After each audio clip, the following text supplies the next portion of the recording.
Les pastels, ces petits bâtons qui offrent une vie au portrait par leur douceur, leur velouté, révélant les contours et les traits dans un moelleux délicat. Médium roi au XVIIIe siècle, oublié pendant la Révolution française et l'Empire, pour un retour triomphant dans la seconde moitié du XIXe siècle, où le portrait revint en force dans les familles de la haute bourgeoisie.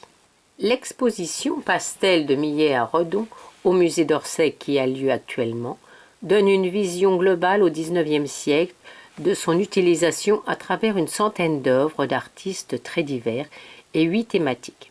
Sociabilité, terre-mer, modernité, intérieur, intimité, l'essence de la nature, Arcadie, âme et chimère.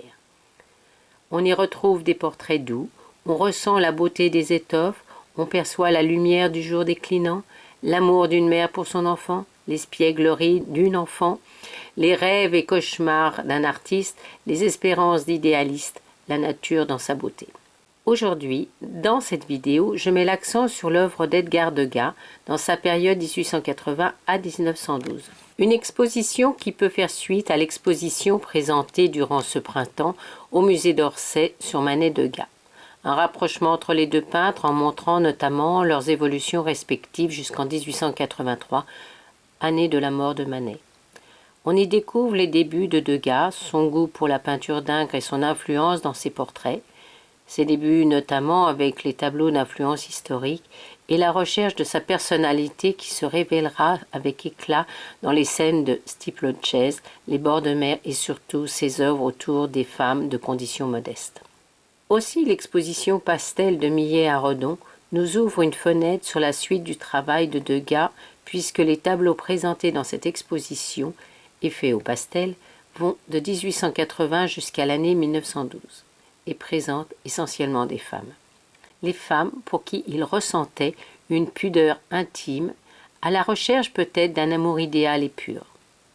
Les femmes qu'il a sublimées à travers sa peinture, lingères, repasseuses, prostituées, danseuses, sans aucun jugement de classe, juste dans une mise en valeur parce qu'elles étaient belles dans leurs occupations. Grâce au pastel qu'il affectionna de plus en plus jusqu'à la fin de sa vie, il découvre les corps et leur volupté, mais le plus simple geste dans sa beauté, notamment par la douceur de leur peau, le tout baigné par une lumière soyeuse tout en étant présente et essentielle.